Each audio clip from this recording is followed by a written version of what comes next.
I am swinging from a 7-story window, throwing parties in a 10 by 7 cell. It's astounding the lengths I'll go to convince the whole damn world I don't need anybody's help. Yeah, I am waving while I drown. Don't bother swimming out to save me, I will only drag you down. I'll try to use your body as a life raft, 'cause if there's room enough for one, there must be room enough for two. I'll sail the good ship you into the sunset, sipping on savory water till my liver turns blue. Sha-na-na, sha-na-na-na-na-na-na-na.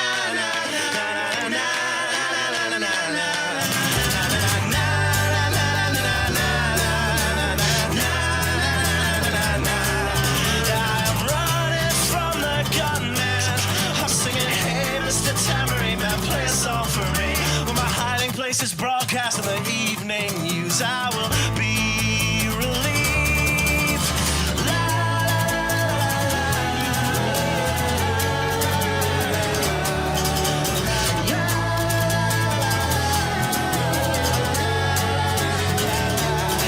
I am waving while I drown. Don't bother swimming out to save me, I will only drag you down. I'm waving while I drown. Don't bother swimming out to save me, I will only drag you down. La, la, la, la, la, la, la, singing, hey, hey, alright, yeah, I wrote that one myself. It's astounding the lengths I'll go to convince the whole damn world I don't need anybody's help. Fuck.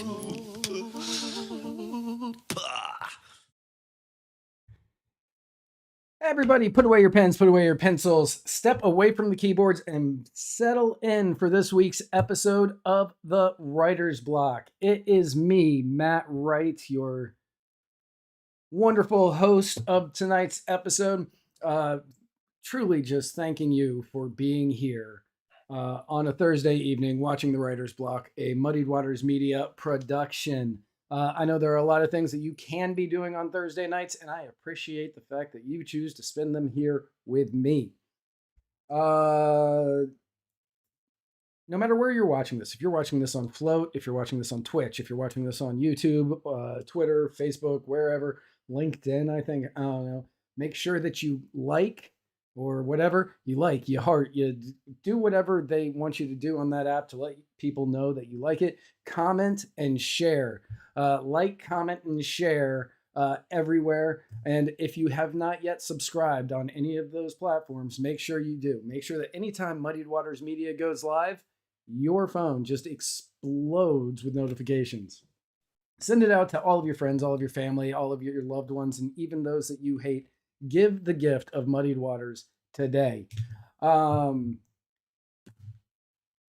with you guys, allow me to thank the wonderful and fine people at knock'emallathome.com for the kava that I'm drinking today.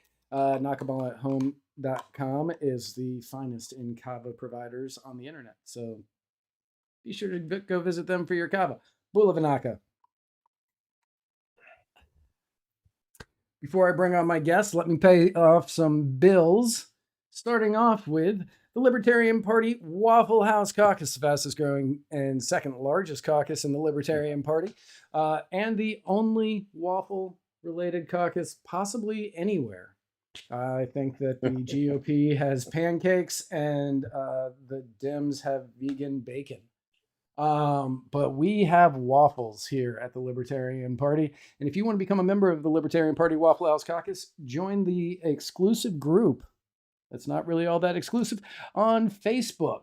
And find the Libertarian Party Waffle House Caucus on Facebook. And if you want to become a voting member, all you have to do is go to the Muddied Waters Media Store.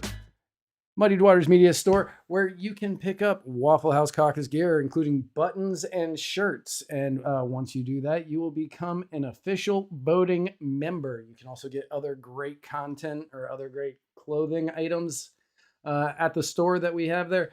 And you see me wear them often. This is a rare occasion in which I'm just wearing my favorite t-shirt. The Gravy King. Tom Queter is running for state senate in New York. And as he likes to say, I run better than Albany. Get it? Because he can't run. Because he's in a wheelchair. Because his legs don't work.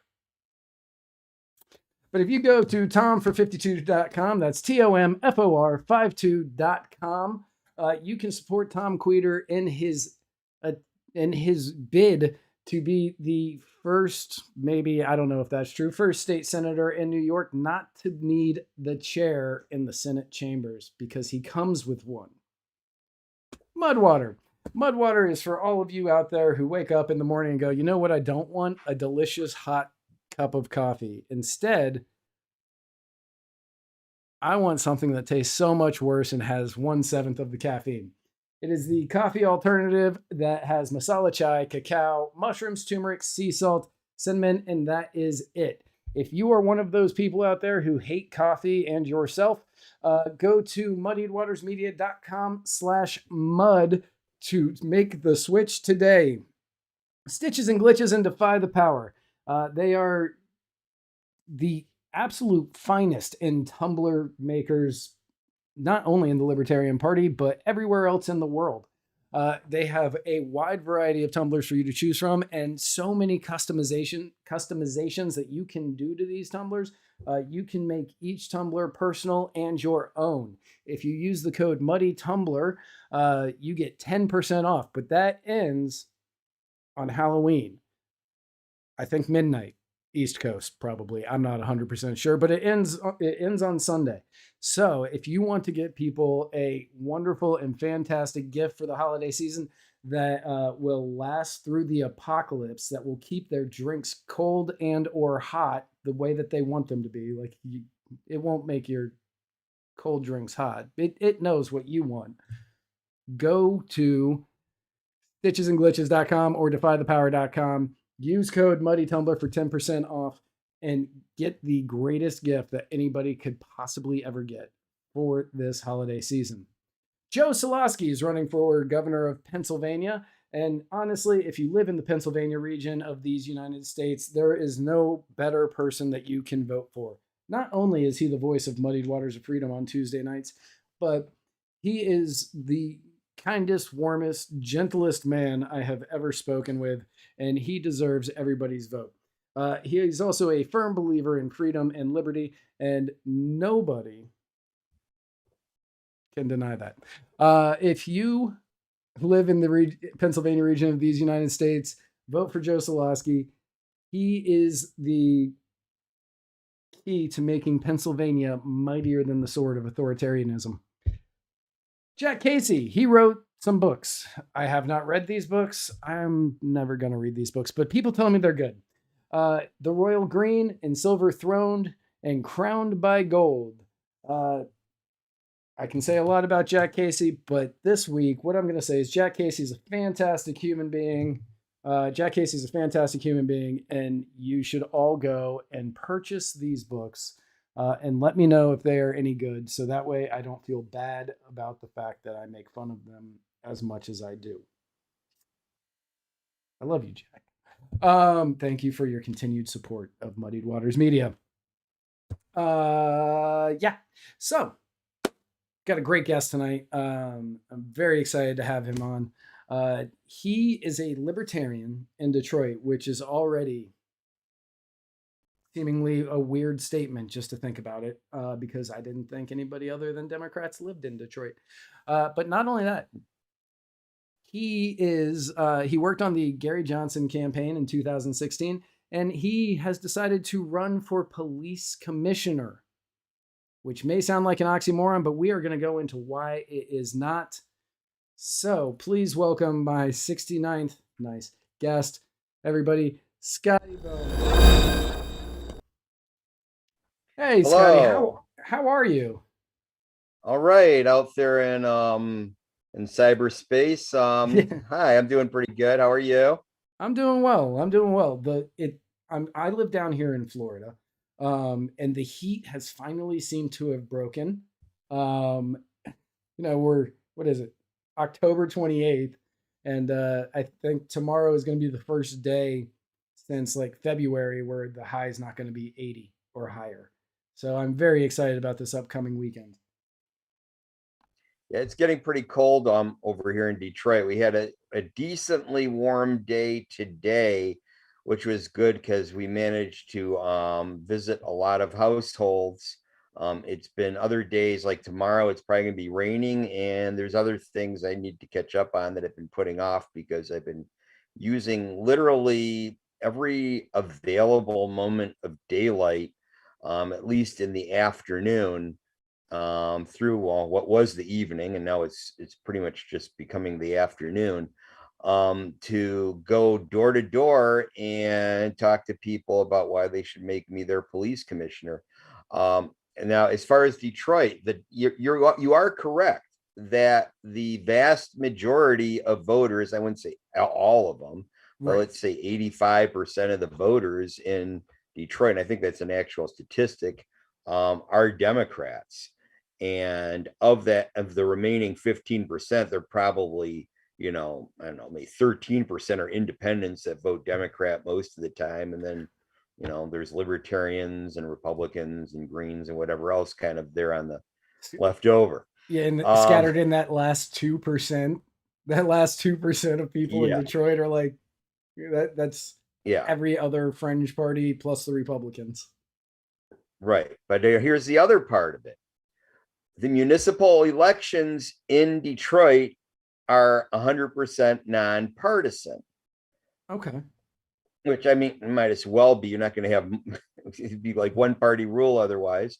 Are nonpartisan. But what that means also is that the problem we run up against is a lot of times it may not matter how good you sound as a candidate to the voters. If they are straight ticket voters, they just, and in Michigan we have straight ticket voting, they just mark their party of choice and figure they're done with the partisan section and move on.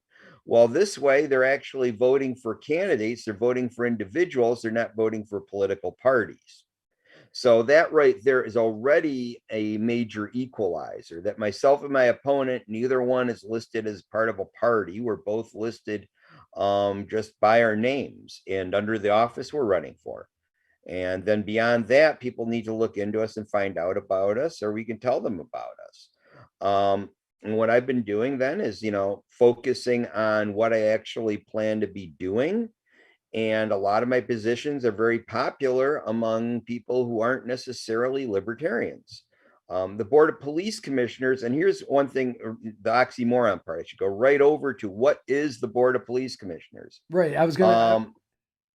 That was actually where I was gonna lead with the Board of Police Commissioner. So And this you is should something. not feel you should not feel bad being over in Florida and not knowing what the Board of Police Commissioners is in Detroit.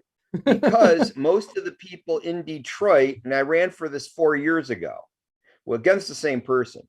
Most of the people in Detroit, at least then, now maybe it's getting a little better, but I'd still say probably maybe a light majority do not know what the Board of Police Commissioners are. And even those who do may not know as much about it as they probably should when evaluating who should be on it. And so half of my job is actually educating people about what the Board of Police Commissioners is. And I didn't just start that this season. I've been doing it for the past 4 years. Right. I was gonna say. Now I'll tell you what it is. Okay.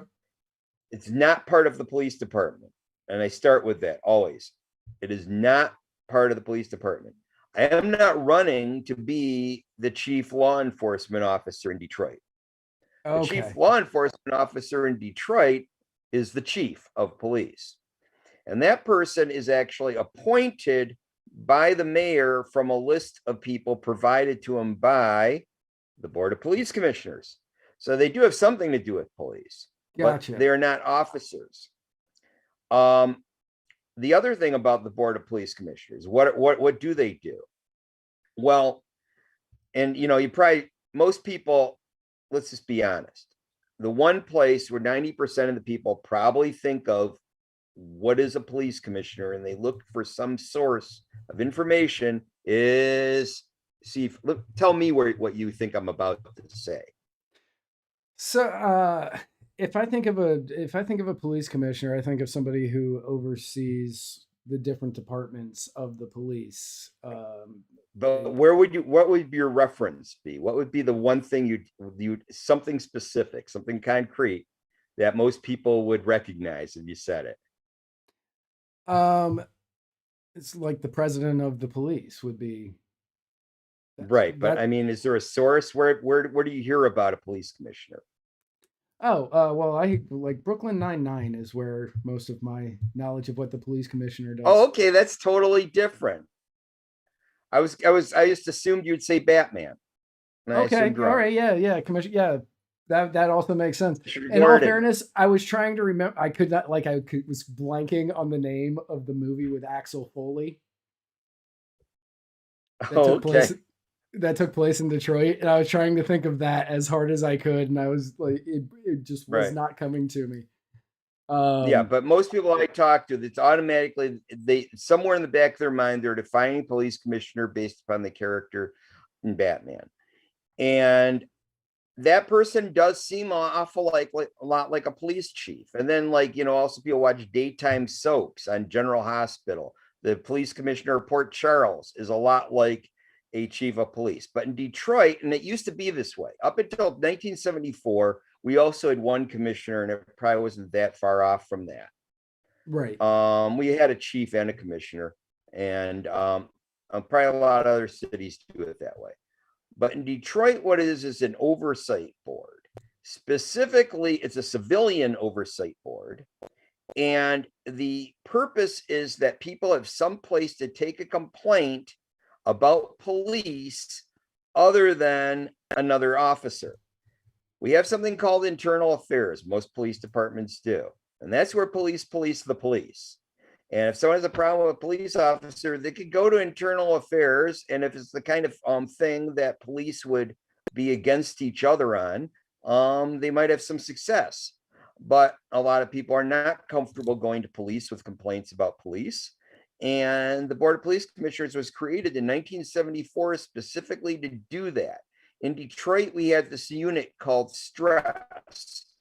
It was exceptionally abusive of citizens, especially poor people, especially Black people. And they were, and obviously then under those circumstances, a lot of people were hesitant to go to any officer with any complaint about anything Stress was doing, for instance.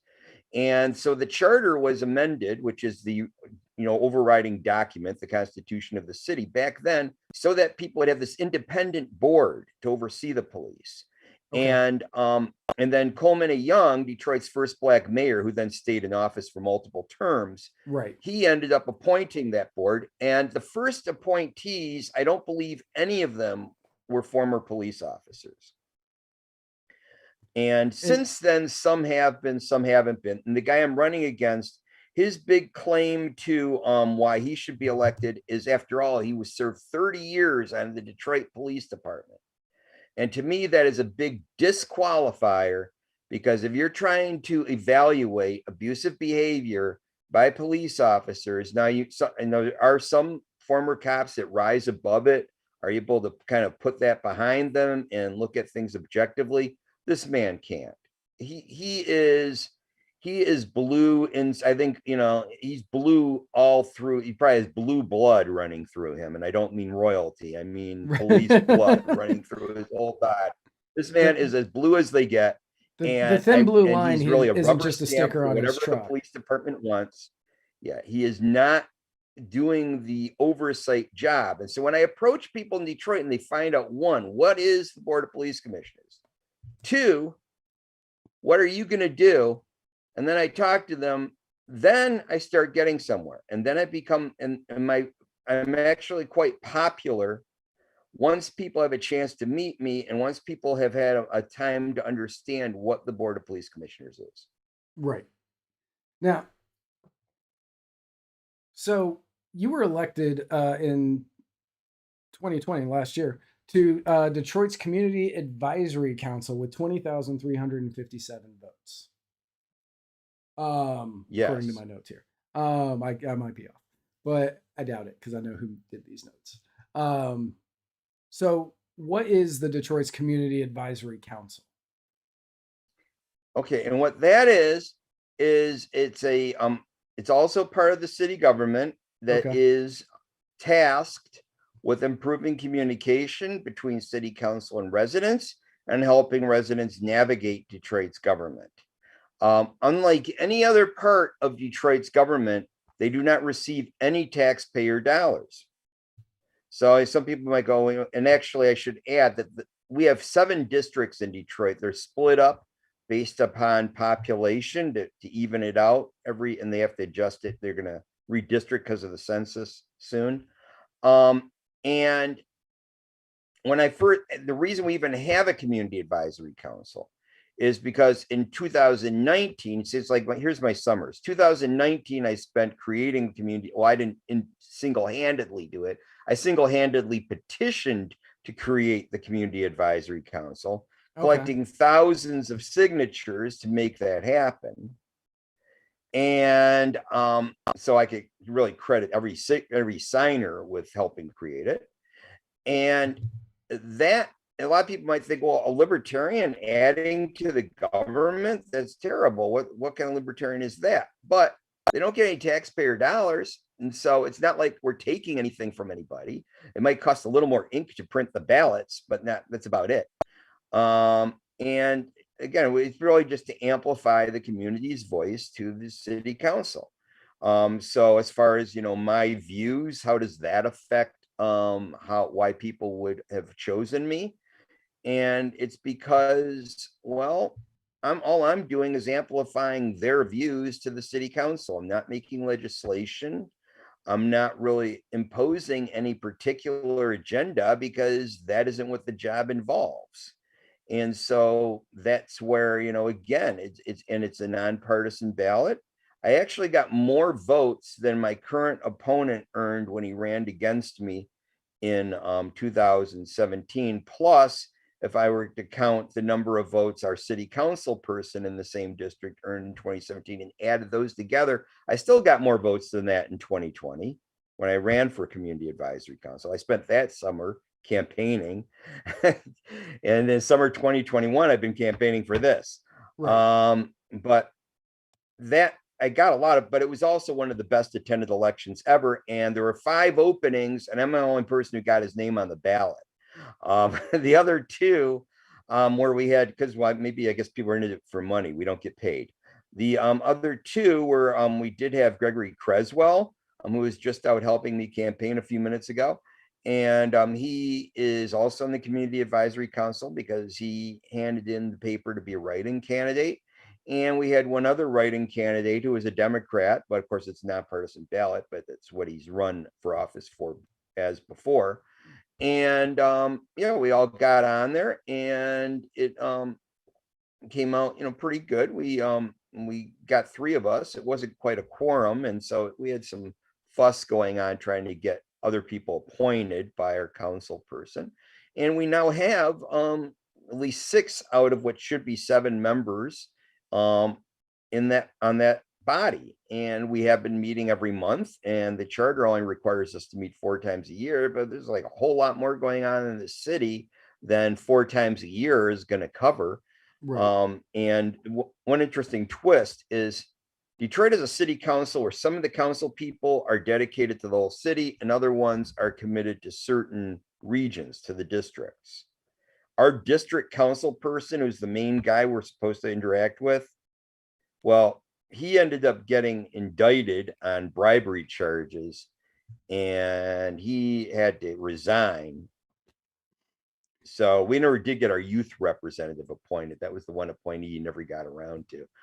But well, in which it's kind of sad. But I guess the one thing is our community advisory council has outlasted the council person. Right. Yeah, we're supposed to interact with the council on.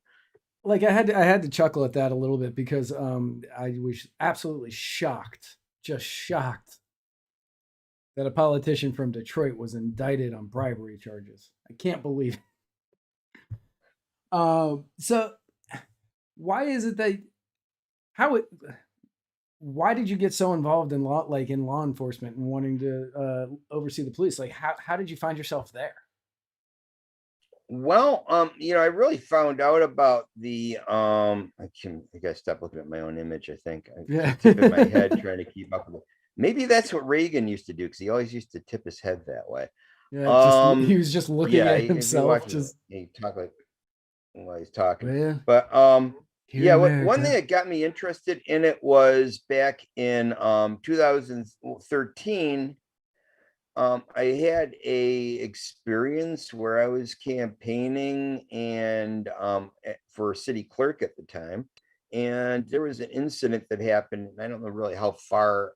There's certain technical reasons why maybe I can't talk too heavily about it, but you can look it up, or you can search for like, or your viewers can and listeners can search for Scotty Boman Police City Clerk 2013.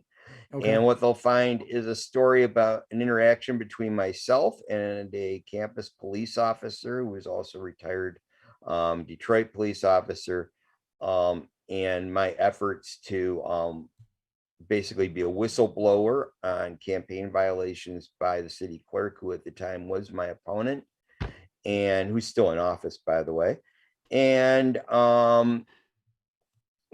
my injuries I had after that interaction, and the fact that I really wasn't breaking any law, but a rogue judge who is still in office decided I was guilty anyway, having a bench trial and figuring, well, it's obvious I didn't break this law. They charged me trespassing in an area that was open to the public where I also worked. So there was like absolutely no way I wasn't supposed to be there, but for somehow I got charged with trespassing. Um, and convicted. But in any case, there's this whole interaction where there was an injury. I went to something called the Crime Victims Compensation Board that we have here in Michigan to help people who are victims of crimes, and it's a fund that comes from really people paying fines who commit crimes. It's like a restitution fund. And and I had to get a paper signed by a police officer in the Detroit Police Department, and he wouldn't sign it.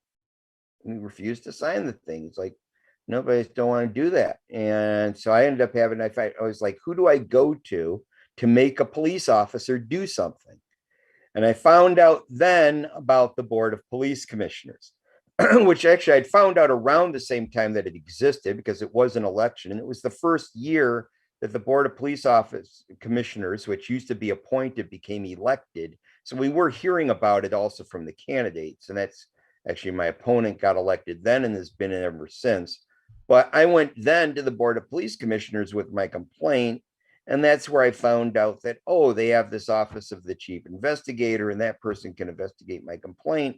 And as soon as that person even began investigating that complaint, she just said, call him up again and ask him to sign it. I called him up again. I brought him the form. He went ahead and signed it.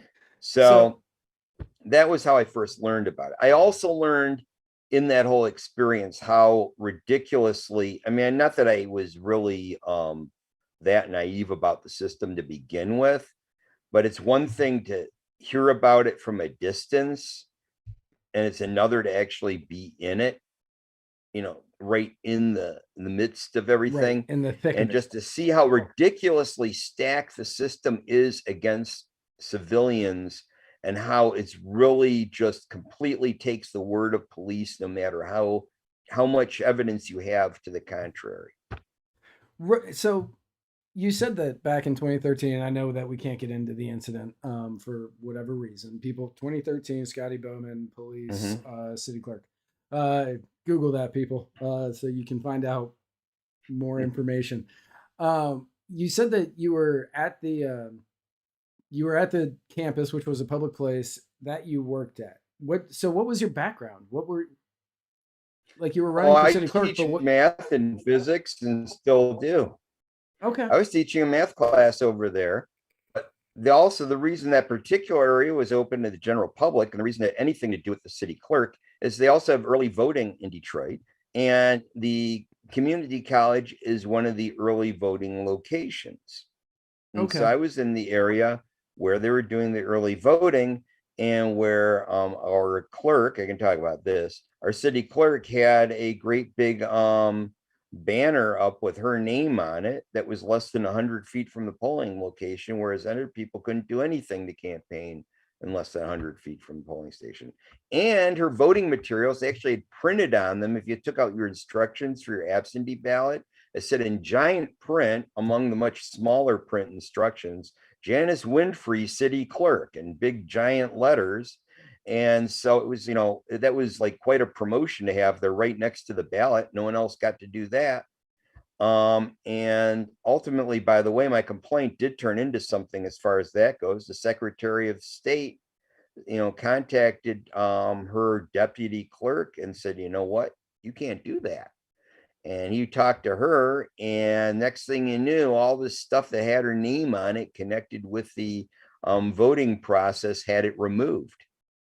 So I actually did change something, even though, I maybe had to suffer a little, let's just Right. say. And with every great achievement, there's always going to be some suffering, and it's great when you get to see that happening. So, since your foray into wanting to serve on the community advisory council and now running for the commission, um, what do you believe the role of law enforcement is in the taxpayers' lives, in the citizens' lives? Well, I see it.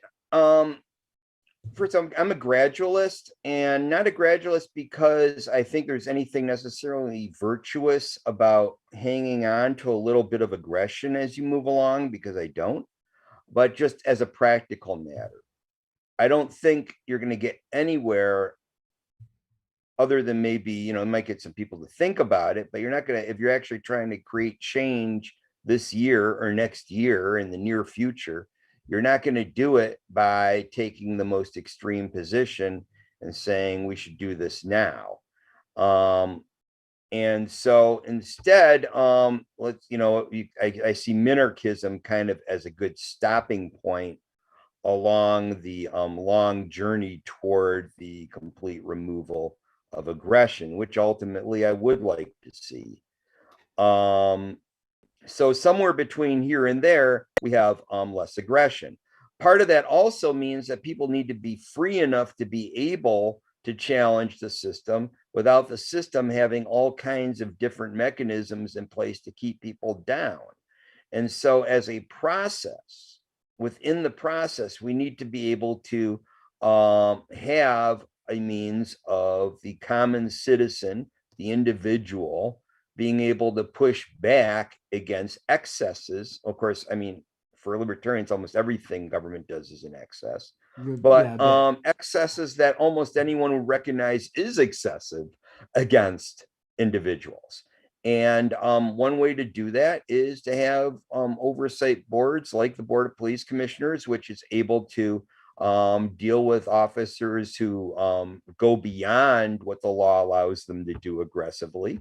Also allows one to have some recourse when officers have acted exceptionally aggressively toward them. And also the Board of Police Commissioners has a role in setting policy. So one can actually work in, and we're not legislative, we can't change the law, but we can have an effect on the way in which the policy of the police department is brought to the police and how they go about enforcing the law. So in that way, there's a lot of policy room that can help improve people's liberty and privacy.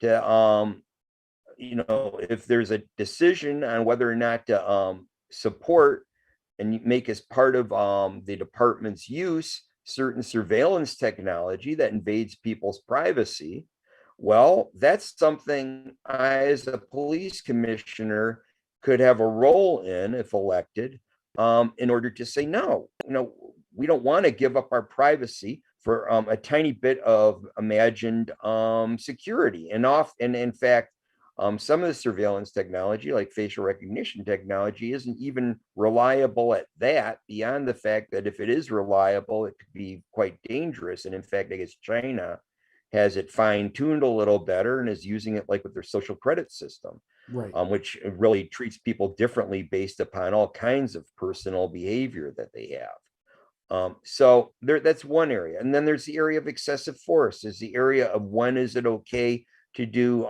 effectively a home invasion, and call it serving a warrant. These are things that we can set policy on and that we can place limits on.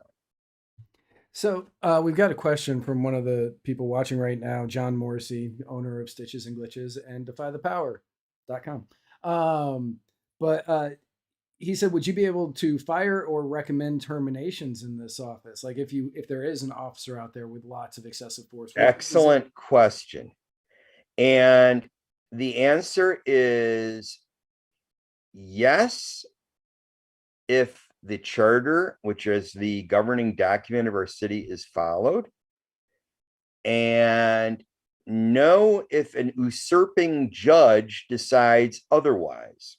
And that is a problem we had most recently.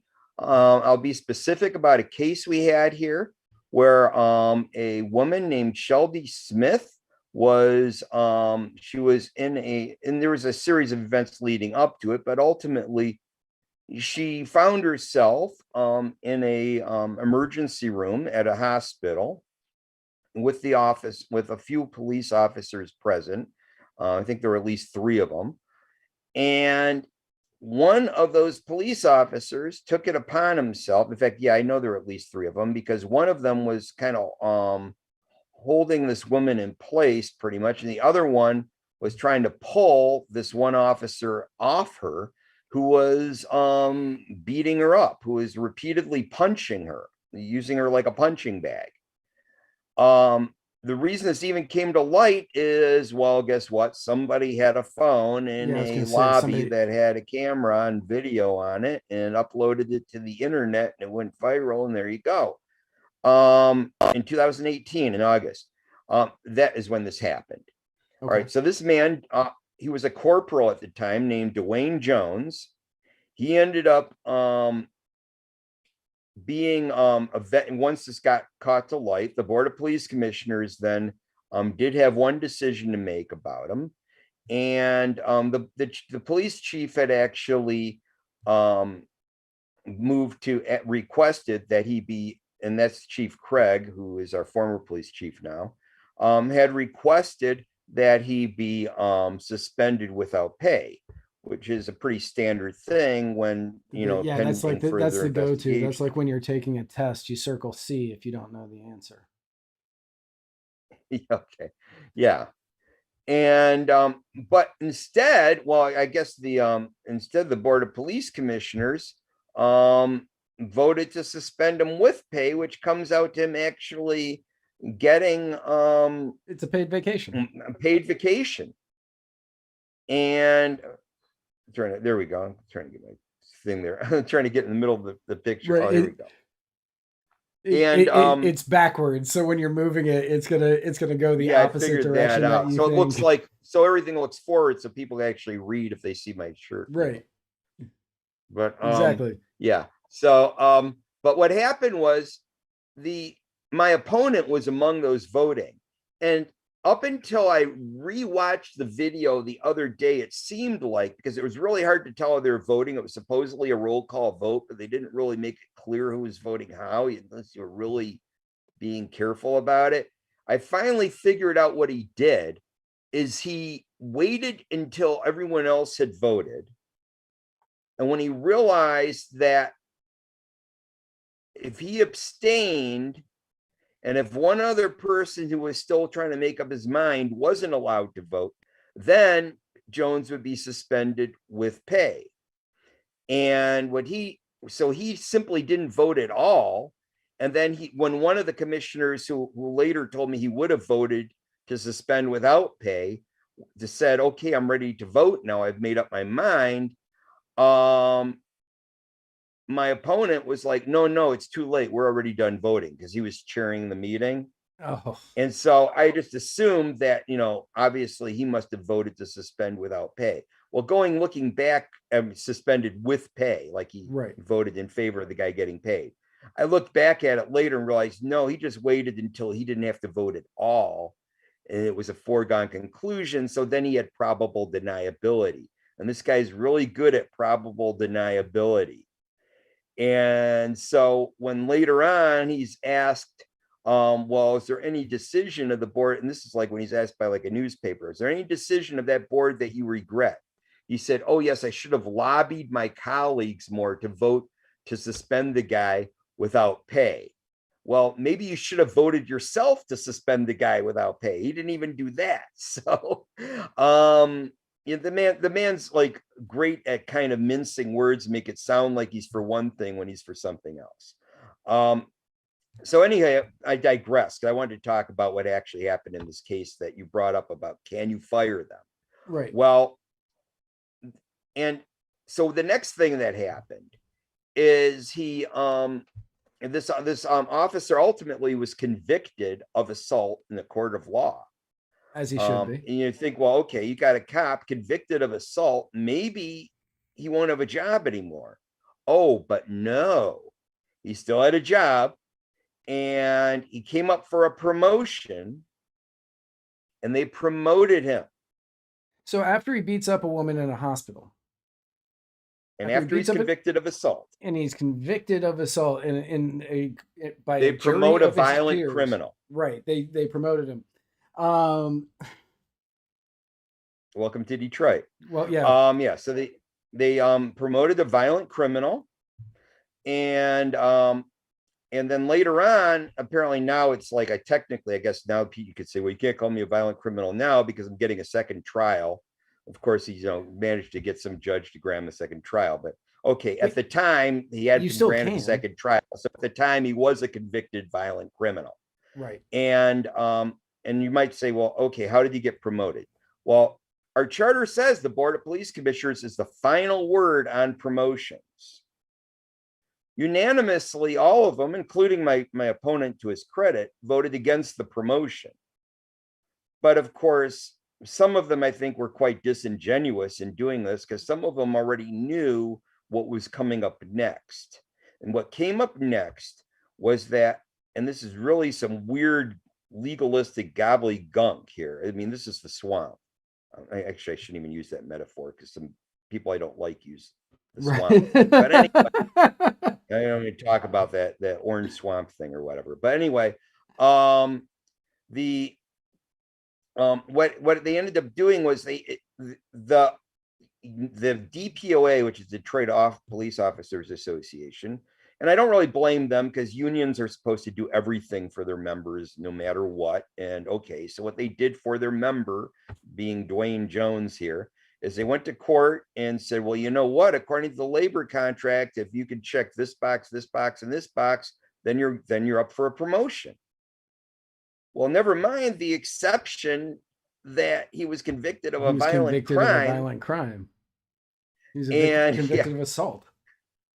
Yeah.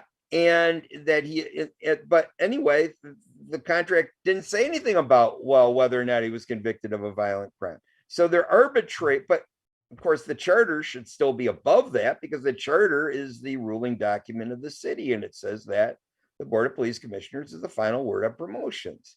Well, it went to a court, and some judge decided to take away the Board of Police Commissioners' powers, well, at least in this one case, by simply saying, well, you got to keep your contract, and sorry, if the city has another policy, they got to keep their contract. Well, I mean, he may have taken away for this one case, but at the same time, the precedent's there. So no matter what, so it's a bad thing. Yeah, he's taken it away for many cases in the future. Yep. Now, what I've said since then is I go, okay, they were able to pull that because of the language regarding promotions. Why don't you just fire the guy then? No one, I can't get him. No, the board has yet to actually have a motion seconded and voted on as to whether to fire the guy. we should at least have enough commissioners willing to do that. Right. And if they did, I have a feeling it wouldn't pass. What happened is Bell keeps getting in there as chair. Half the time when anyone makes a motion he disagrees with, he just goes ahead and says it's out of order, or he ignores the motion completely. And if any of the commissioners protest, he mutes them because, hey, now that because of the pandemic, we can go ahead and mute people because we're having all our meetings in Zoom instead of in person. And so he'll go ahead and mute people or have one of the staff people mute the person. So this is like the bully tactics being used by someone basically playing interference to true civilian oversight of the police. And then what we have on top of that is we do have now occasionally the charter does require that the chairperson step down. They're term limited, but they can come back after. It just limits consecutive terms, not total terms. Right. And so he's basically constantly trading places with somebody who usually does his bidding, and then he comes right back. And he'll sit there in meetings when the other chair, when we have another chair, like right now, we have another chair right now. He'll sit there at the meetings, and if the chair is doing something that he wouldn't do himself, he'll like interrupt the guy and just say, "Oh no, you can do this. You should do it this way."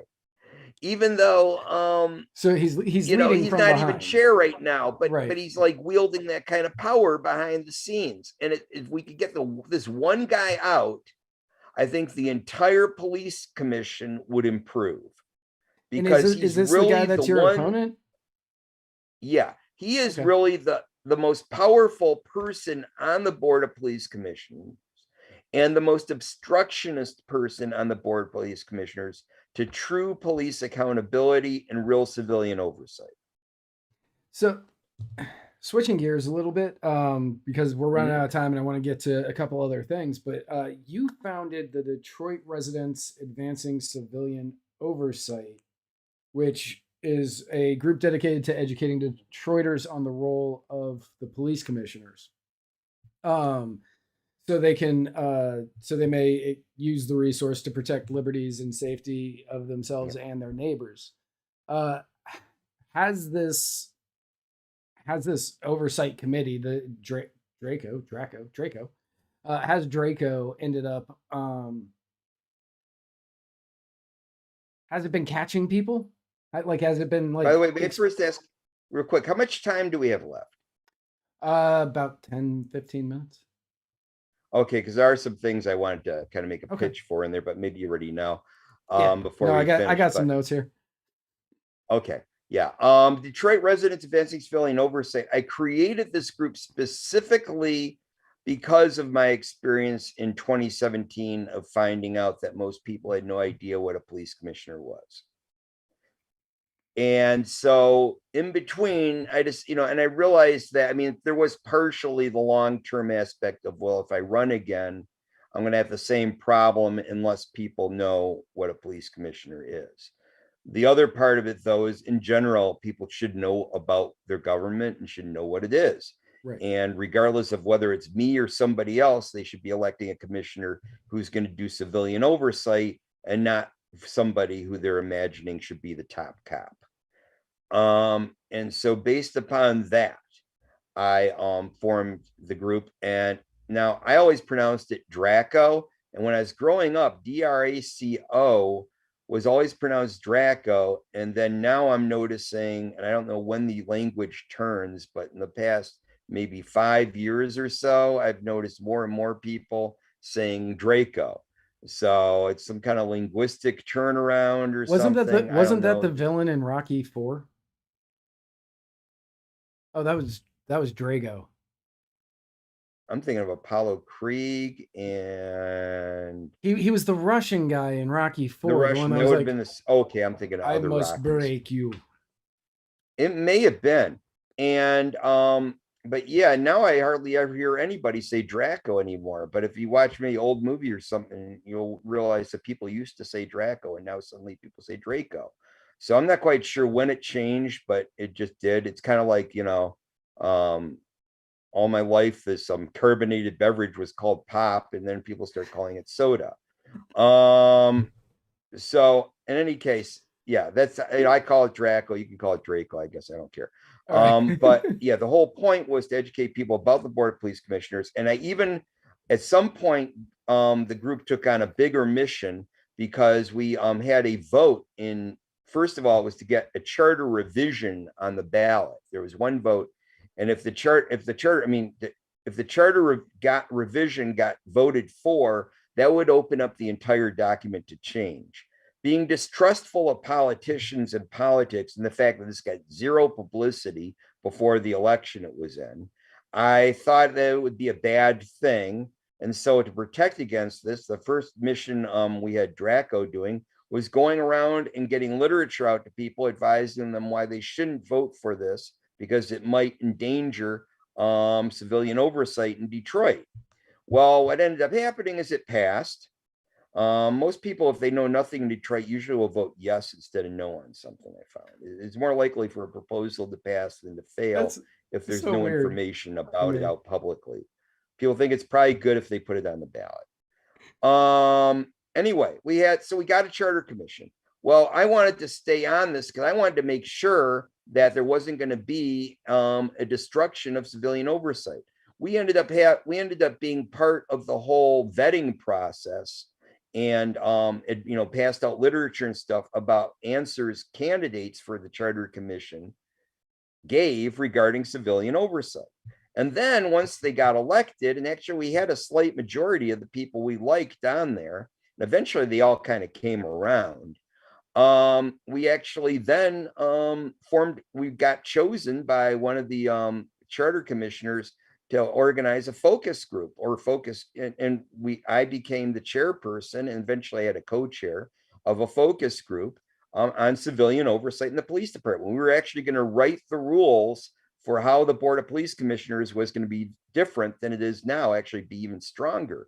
Well, like a long story short, the charter revision was completed and was put to a vote by the people, and it lost.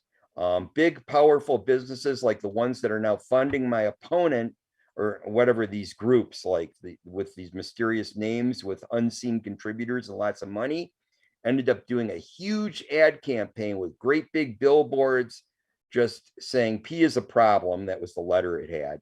And people voted it down. The major newspaper that endorsed my opponent, called the Free Press, they actually wrote a lie. They just outright made things up that weren't in the charter and said they were in there in the revision to get people to vote against it. So that's kind of, brings us back to where we are now. Right. So I know that you also chaired the Civilian Oversight Citizens Focus Group. You guys have a lot of oversight groups going on in Detroit. But they advise the Detroit Charter Revision Commission, charter language pertaining to civilian oversight in Detroit Police Department, and you are a member of the 5th Precinct Police Community Relations Council. So you're basically inundated within the police community, within the law enforcement community. Obviously, it sounds like you should be on the police commission. You should be one of the commissioners on the police committee. Am I saying that right? Because yes.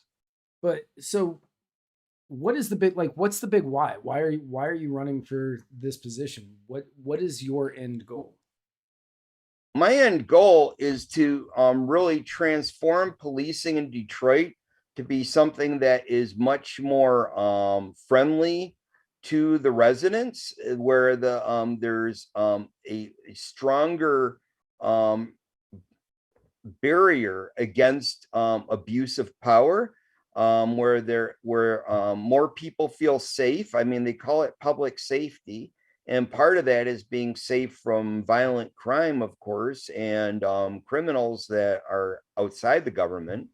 But the other part of it is we also need to be safe from the police themselves sometimes. In last summer, 2020 really shined a big giant spotlight on that with the death of George Floyd.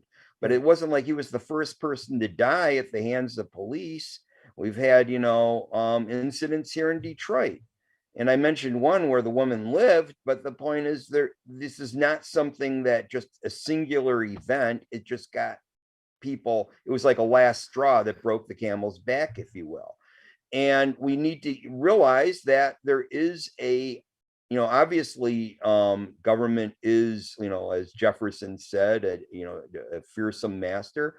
But we have to, we need to remove some of the dangers that we face as a result of the enforcement powers of government. And that part of that means that if the enforcers themselves, at least if we can keep them in check, at least keep them limited to what the civilian authority is telling them to do, and not to go beyond that level of aggression, that we've at least scaled it back somewhat, that people can be a little safer, that hopefully we don't have innocent people being shot when they're walking away from a crime, or being strangled or choked when they're being held, or women being beaten in hospitals when they need medical attention. These are things that at least we can do to get things moving in the right direction. And so that's one thing. I also want to get rid of a lot of the corruption in Detroit. We've had issues with people. The bribery case that involved my councilman has involved, oh, I got a phone going off. Let me shut this off. There you go. Have also involved other acts of, there's been other cases where there's been police implicated in the scandal. And my opponent accepted $500 from a towing company owner. And so, I don't know if it's going to, unfortunately, I guess for as far as what I'm doing right now, he hasn't been indicted on that yet. But the point is, we got a corruption problem. We got a violence by police problem. We got misconduct problems. And I want to clean that up. I want to have a responsive board of police commissioner that actually hears complaints. They're blocking complaints. We have a backlog of hundreds of complaints. There was one case where a murder investigation, someone was making a complaint about them doing a shoddy investigation of a murder, and it was involving a lady named Kenesha Coleman, and they turn around and change the cause of death, or somehow they got the coroner maybe to change it from a homicide to a suicide. And it's like, oh no, see, there's no homicide to investigate anymore, so you have nothing to complain about. And then when the person, a relative that I know of this woman, goes and tries to push the matter, he gets the runaround. That's the kind of thing we need to stop. We need to have oversight that is not obstructionist, that is responsible for the citizens, that we need to have people in office who understand they are public servants, that they are not public masters.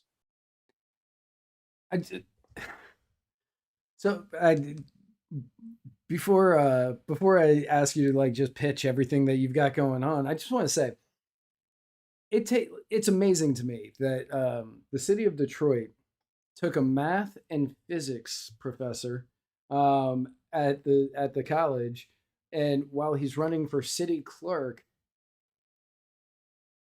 and the city took this math and physics professor running for city clerk, and then got him to the point where he's like, you know what? I'm going to fix the entire police department. I'm going to fix everything about the police here in Detroit because of how you guys treated me. I find that's inspiring on its own level, because you are going out and you are making a difference in Detroit with your different oversight committees and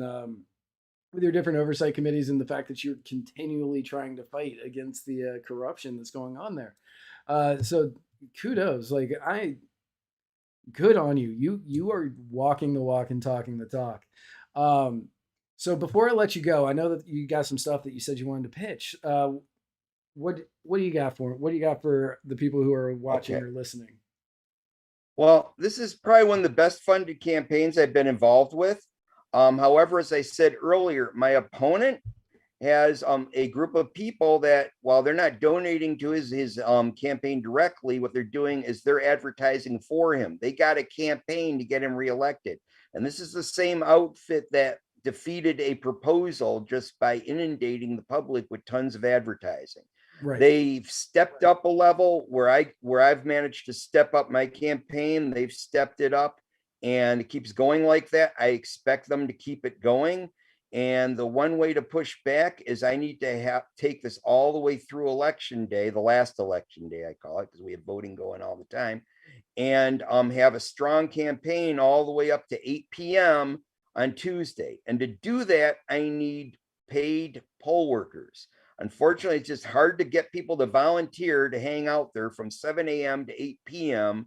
all day long, rain or shine, and promote a candidate. And so the going rate's typically $100 a day. I think I probably got 500 covered for the first 5 polling places. So really, I need to raise more money, at least another $500 at minimum, to get those other poll workers in there. Because if I cover the top 10 polls, then I think we can get this. And I also, in anything else I happen to get over, I would use for electronic advertising, and that kind of thing as well. But the main thing is I do need poll workers at the polls, and I need to have paid poll workers. And so my website is DetroitLivesMatter.org, and it's .org. I know someone way back had misspelled it as a .com, and they didn't get to it. But DetroitLivesMatter.org. Detroit. And you can also put ScottyBoman.org. It's still a .org, and it'll redirect to that. So either way, you'll get it, either ScottyBoman.org or DetroitLivesMatter.org. A lot of people misspell my last name. I think I actually own ScottyBowman.org also, and it redirects. So either one will get you there, but I need contributions.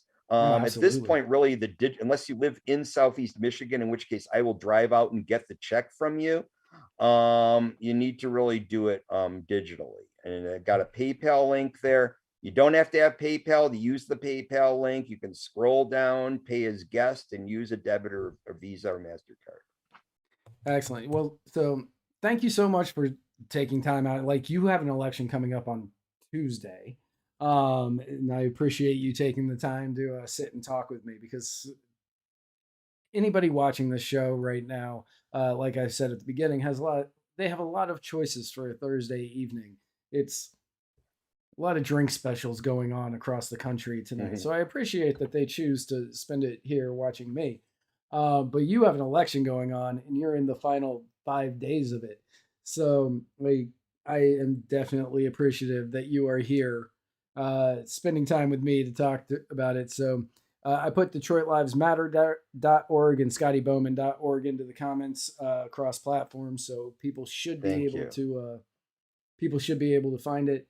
I wish you the best of luck. I hope to God you get. So one last question. In 2020, you got 20,357 votes. How many votes do you think you're going to need to win? Well, the thing is, I wasn't opposed on that one. Okay. And we had record voting. So yeah, I got more than 97% whatever. What I'll need to win, because we're probably going to have much lower voter turnout, it might only be like, and I'm just going to throw some numbers out here. It might only be like, I might only need 5,000 votes to win, just because of low voter turnout. Our Right. clerk is predicting. Yeah, on the off turnout. year elections. Yeah, and she actually is blaming it on the quality of the candidates, which I somewhat agree with, because she is running in this election.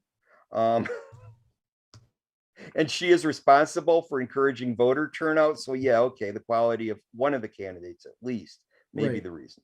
But yeah, in any case, yeah, we have but I've gone all over this district, knocking on almost every door. I know I keep my nose itches, but I'm knocking on every door all over the district. I've actually visited every household at least once in the past few years because of my work on the Community Advisory Council with Draco and so on.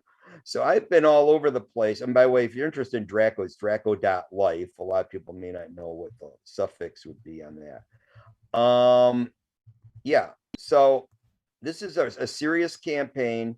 I've definitely been out, as far as my own efforts, way outdoing my opponent, who has probably done very little as far as direct community interaction. But again, if you got this group there that's willing to spend unlimited funds, I mean, I guess everything's a limit, but lots of funds, then I got to step it up, and they're stepping it up, and I got to keep ahead of them. No, absolutely. Well, again, thank you so much. I wish you the best of luck. Spike and I have a show on Tuesday, and we will definitely be covering what is happening in your election, along with some of the other ones that are going on across the nation that day. So keep us informed. Let us know what happens. And we here at Muddy Waters are definitely rooting for you. Thank you very, very much. Yeah, definitely. Well, thank you so much. If you want to hang out for a little bit afterwards, be my guest. I got to close this thing out, but I will talk to you again very soon either way. Okay, thank you. To everybody else, thank you so much for tuning in. I definitely appreciate each and every one of you. Now, if you are one of those people who isn't happy with the amount of content you are getting from Muddied Waters Media right now, fear not, because there is another option. You all, whoops, finger double tapped it. You all have the option to, that's going to be way too loud for you to hear me probably. You all have the option to subscribe on Anchor, anchor.fm/muddiedwaters/subscribe for the low price of 2 cups of coffee a month. Skip Starbucks twice a month. Get this, you get bonus content. You get 10% off at the Muddied Waters store. You get a monthly Zoom call, plus a bunch of other cool stuff that you will have access to over time. It's definitely worth the $10 a month. And well, we would appreciate it because it would allow for us to produce better shows. Coming up tomorrow, we have Cajun and Eskimo from Bayous to Igloos at 9:30 Eastern. I think this week. We're going to find out tomorrow. It might be at 10 o'clock with Cajun going, oops, again. But from 9:30 Eastern tomorrow, 9:30 Eastern tomorrow, Cajun and Eskimo. Then this weekend, Spike is somewhere. I don't remember where he is, but you can probably find more content from him this weekend. Then on Monday, on Mr. America, The Bearded Truth, Jason Lyon has Sean Grijalva. I should have asked him how to say that today. Sean Grijalva. And they are going to be talking about veterans and their affairs. And then on Tuesday, you can join me and Spike Cohen right here, 8 o'clock-ish Eastern on Muddied Waters of Freedom, where Spike Cohen and I will parse through the week's events like the sweet autumn angels that we are. Then I'm not sure if Spike has a show next week. His calendar doesn't have it. So I don't think he has a show next week. But if he does, you're not going to believe who his guest is or what his topic is, depending on which way he's going with it. And then next Thursday, on an all-new episode of The Writer's Block, I have Jenny Cadell, who is running for State House in Iowa. Jenny, if I pronounced your name wrong, I apologize. But she will be on next Thursday, 8 o'clock, right here, Muddied Waters Media. Tune in. You get 5 fantastic nights a week of Muddied Waters Media. And then next week, you might get some bonus content from us as well. Fun fact of the week. The 7 holes that you see in every Ritz cracker, they are called docking holes. Take that for what you will for episode 69. Have a great week, everybody. I will see you all again very soon. Enjoy your weekend. And for the Writer's Block, I am Matt Wright, and you are perfect the way you are.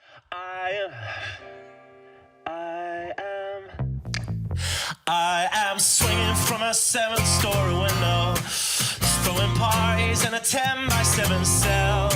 It's astounding the lengths I'll go to convince the whole damn world I don't need anybody's help. Yeah, I am waiting.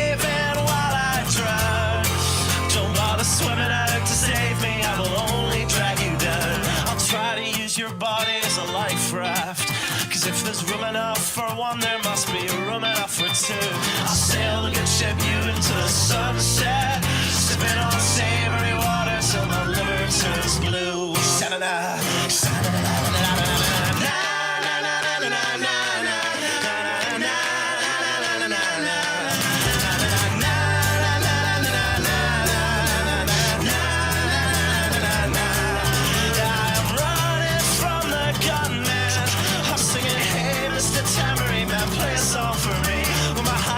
Is broadcast in the evening news. I will be relieved. La,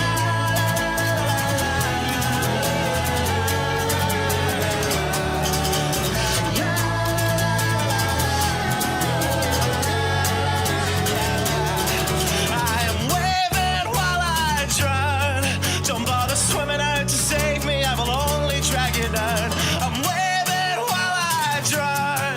Don't bother swimming out to save me, I will only drag you down. La, la, la, la, la, la, la, singing, hey, hey, alright, yeah, I wrote that one myself. It's astounding the lengths I'll go to convince the whole damn world I don't need anybody's help.